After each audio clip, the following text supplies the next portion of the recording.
Now on CoastTV News. Cars driving down a new detour in Milton. How long Cave Neck Road will be closed? Biden facing cancer. A Delmarva doctor and cancer support group speak on what this could mean for the former president and his family. Personal property left out too long in Ocean City may be confiscated. What council is considering tonight. And we are dry for now, but should brace for some midweek rain. I'll show you what I'm tracking coming up. This is CoastTV News at 5. Cave Neck Road closed to through traffic in Milton, and it will stay that way all summer. Good evening. I'm Madeline Overturf. And I'm Charlie Sakaitis. Welcome to our News at 5. We begin tonight with one of the main ways into Milton just cut off. Here's where crews will be working. This is Cave Neck Road between Diamond Farm Road and Hudson Road. And today we spoke with a woman who lives on that detour route about her side street becoming a main street for the next few months. Cars turning left on Walker Road, part of a new detour route, while a portion of Cave Neck Road is closed for bridge repairs. According to DelDOT, it's a high priority project. We have to go in and put in a lot of just the substructure work underneath the bridge. And since we're going to be out there doing that, we're also going to be working up on top of as well, and just making sure that this bridge is in a much better state than it currently is. McLeod says there were partial closures at the more than 100-year-old bridge in the past few years due to erosion, but this project is meant for permanent bridge repairs. Sherry Cook is packing up her car and getting ready to head down Walker Road because she lives there. However, she says she's not bothered by a few extra cars on her street. There are plenty of side streets that you can go in and out of. I live on one of them, Walker Road, and I expect there to be more traffic, but in August it will be done. We'll be okay. It'll be all right. Work is expected to be completed in August. That was Zakia Jennings reporting. With all this in mind, on your screen now is a road not too far from Cave Neck. Actually, it goes up to it. This is Round Pole Bridge Road. After 5 weeks, DelDOT ended that partial closure. It was closed as construction crews built a new housing entrance. Now, this pushed 14 people to send a letter urging officials to open one lane at a time.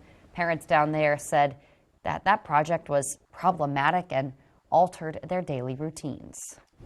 We're learning more about former President Joe Biden's fight against prostate cancer. Biden saying, quote, "Cancer touches us all. Like so many of you, Jill and I have learned that we are strongest in the broken places. Thank you for lifting us up with love and support." The Delaware native is the most prominent person battling this terrible disease right now, but certainly not the only one. CoastTV News reporter Emma Aiken is in the newsroom. Emma, you spoke with a doctor who's seen cases just like Biden's. Charlie, Chesapeake urology doctor Mark Edney tells me prostate cancer doesn't usually show symptoms early on. He said he's dealt with a variety of cases similar to this, and even with this category, patients can do very well for many years given appropriate treatment. Dr. Edney says this is the most common kind of cancer men will get with age. And while Dr. Edney isn't the one treating former President Biden, he has seen what's been reported and knows just what that means. He says the Gleason scale is measured from a low of 6 to a high of 10, and Biden, diagnosed with a 9, is towards the top of that scale. But Dr. Edney says it's too early for any concrete predictions. I've seen in my practice in 20 years, men with Gleason 9 spread to the bone have a fairly, active course, a rapid course. I've also seen other men with Gleason 9, even metastatic, live several years with excellent response to treatment. We just don't know where he's going to fall in that spectrum. Dr. Edney says he recommends that all men start to get tested around ages 45 to 50 and to make it a habit because you won't be able to rely on seeing those symptoms. Back to you guys. Emma, thank you. Former President Biden frequented Rehoboth Beach during his presidency, visiting local restaurants and attending Sunday Mass at St. Edmund's Catholic Church. Now, we spoke with Father William Coco, who says Biden's Rehoboth Church is sending him their prayers. It would be our hope that he'd have some time to retire and spend years with his family and grandchildren. I know he's very close to them, so we're certainly praying for him, and hopefully he'll avail himself to the sacrament of the sick and get anointed, and maybe God will give him some healing. And this brings us to our Coast TV poll. We want to know, how often do you get health screenings? Let's take a look at the results so far. Take a look at your screen, and 82% say every year, though all the other options, only every few years, only when sick, or never screened, only getting 6% of the vote. If you haven't voted yet, you can still do that. Go to coasttv.com. We'll see if these numbers change. You can also leave a comment. And we are taking a live look into Dover right now as we get ready to turn things over to our First Alert Chief Meteorologist, Paul Williams. Paul, looks pretty decent out there, but I want to check with you. Looks can always be deceiving. After that volatile Friday we had, it's good to have just a normal kind of day. In fact, that's what we're talking about today. Just having a normal, humdrum, boring day. Yes, how about that? 60 for the low in Georgetown as well as Ocean City, 77 for the high for both locations. When I say humdrum, normal day, this is what I'm talking about from a climatological standpoint. We're talking about 77, 75 is the average, 60, 55 is the average. So we're in that normal range without the threat of thunderstorms and all of that. We're looking relatively clear, but we do have some active winds right along the coast. So a small craft advisory is still active, at least until about 6 o'clock. We're watching out for 25-mile-per-hour wind gusts. So the waters are just a little bit on the choppy side. We widen the view here and we see that we're staying relatively quiet. There's a bit of a trough that's just kind of draped across the Delmarva region, the most northern portions of the Delmarva region for right now. And that may add a few more clouds in our way, but not seeing that create an opportunity for any showers or thunderstorms. For the rest of the night, winds are primarily pushing out of the north and the north-northwest. Would go from 73 by 7 o'clock down to 61 by 1 o'clock, and then we'll fall into the mid-50s under mostly clear skies and relatively light winds. Coming up, we will be talking about the next round of rain, which Charlie is likely to come knocking on our doors on Wednesday. Keep an eye out for that, Paul. We'll take a look at it. And speaking of that, take a look at this. A car today drove through the Starbucks in Rehoboth on Coastal Highway. This was around 11:45 a.m. State police say an 82-year-old driver from Milton was pulling into a parking spot, accelerated instead of braking. The driver was cited for careless driving. The good news, though, nobody was hurt. Today, President Trump spoke to Russian President Vladimir Putin by phone for more than 2 hours. After the call, the president posting on social media that Russia and Ukraine will start ceasefire negotiations immediately. President Trump also posting that he has told Ukrainian President Volodymyr Zelensky and European leaders about the talks. Progress has been made. It's a terrible situation going on over there. 5,000 young people every single week are being killed. In the past, President Trump has appeared to favor Russia and demanded concessions from Ukraine. But recently, the president taking a tougher stance with Putin, including even threatening Russia with new sanctions. Victims of explicit deep fakes are now going to soon be able to take legal action against people who create those images. Now, a federal law criminalizing the sharing of those images is coming.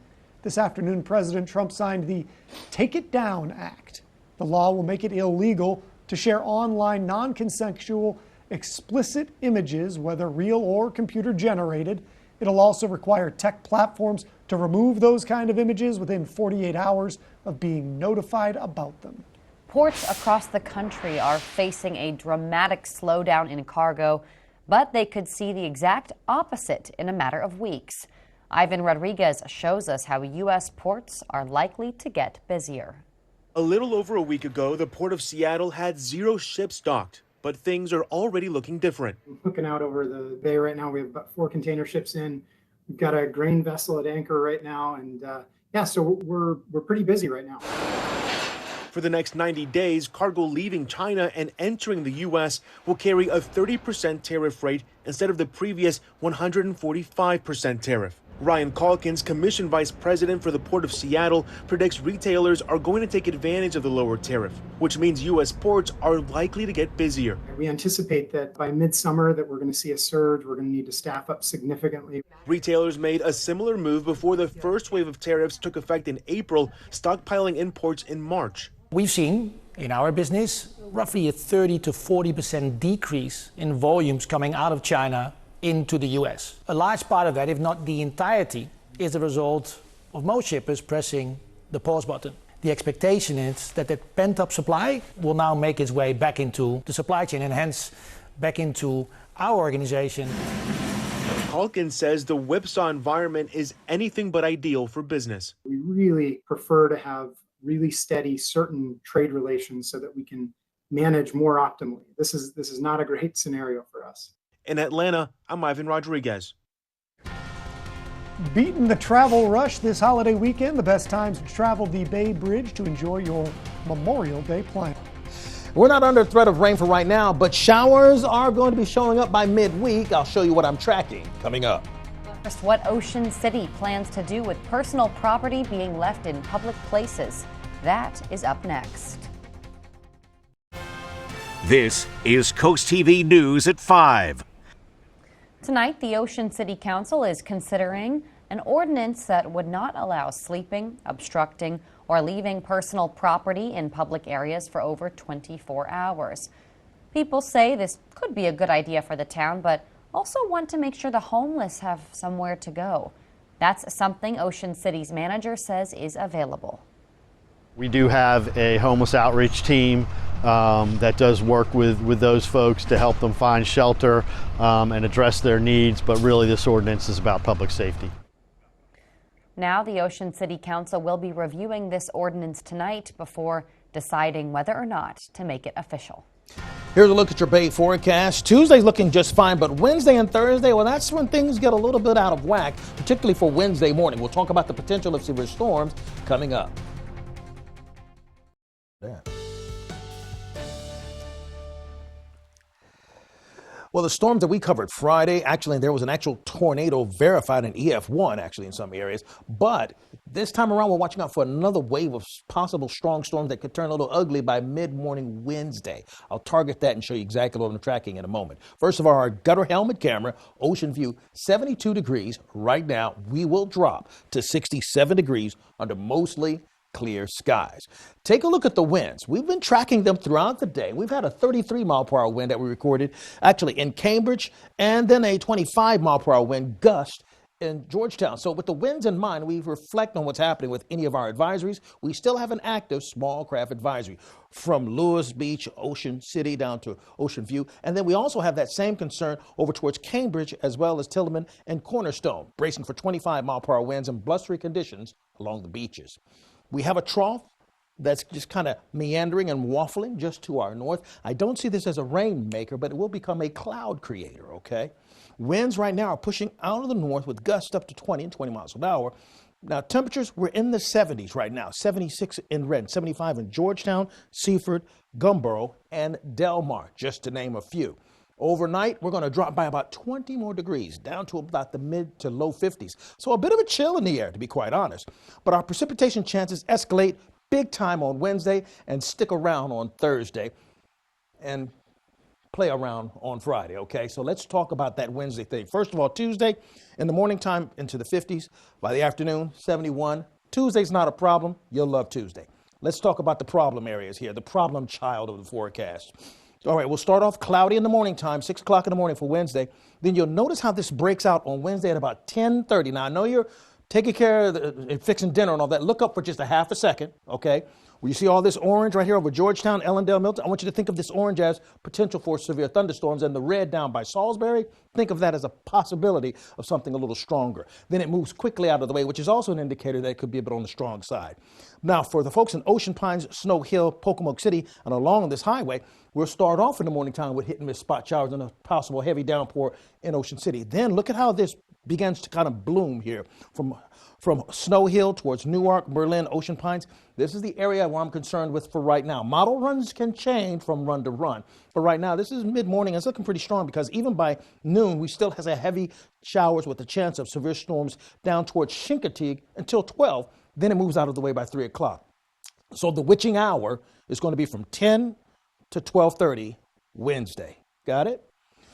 Wednesday, take a look at these winds according to our model run, coming off of the water at about 36 miles per hour at the very least. And then Thursday, they begin to collapse a little bit more. Now, speaking of Thursday, we'll look for widespread scattered showers to continue on Thursday, but not as intense. The intense storms on Wednesday widespread scattered showers and bothersome rain on Thursday throughout the afternoon. And then we may have some leftover lingering sprinkles on Friday. So with that in mind, Wednesday, scattered showers and thunderstorms in Chincoteague. Thursday, some lingering rain. Assateague, the same thing. For Ocean City, we're looking for downpours to stay steady on Wednesday, spotty showers on Thursday, and a little bit left over on Friday. Lewis and Rehoboth Beach, the same scenario, but even more intense on Wednesday for Rehoboth Beach and Lewis. Keep all that in mind. Hopefully, with temperatures in the 60s, that'll drain some of that energy so we won't have the opportunity to turn into something ugly that we have to cut on the air and cover. Finally, here's a look at your extended forecast. Will be a bit chilly on Wednesday, but that's okay, because if it cools down like that, that's a good thing, and we'll avoid the worst scenario with the storms. Thank you, Paul. Let's take a live look at the Bay Bridge heading towards the coast. And you can see it's already getting busy there. Nearly 350,000 cars are going to be making their way across the Chesapeake on Memorial Day weekend. That is according to Maryland travel officials. If you're thinking about traveling eastbound, MDTA says the best time to travel Friday would be before 8 p.m. and then after 10 p.m. On Saturday, but the best times are before 7 a.m. and after 4 p.m. Then on Memorial Day, officials say plan to travel the bridge before 10 a.m. and after 5 p.m. Tonight, Ocean City could move closer to banning beach tents and canopies, following a policy similar to Dewey Beach. Council is discussing concerns over tents blocking views and beach access. Baby tents would still be allowed, but all other tents and unattended canopies set up before 10 a.m. would be banned. The first hearing is tonight. Coming up, investigators continue to search for answers after a ship hit the New York landmark, the bridge there. Stay tuned on Coast TV News at 5. Tonight, investigators are searching for answers as to what caused a Mexican naval ship to crash into the Brooklyn Bridge this weekend, which killed 2 people. The vessel was on a global goodwill tour heading to Iceland when it hit the iconic New York landmark. Mexican authorities say that they will conduct their own investigation. Meanwhile, investigators with the U.S. National Transportation Safety Board are in New York, where the ship's data recorder is expected to reveal crucial information. We will be looking into 3 main areas while we're on scene.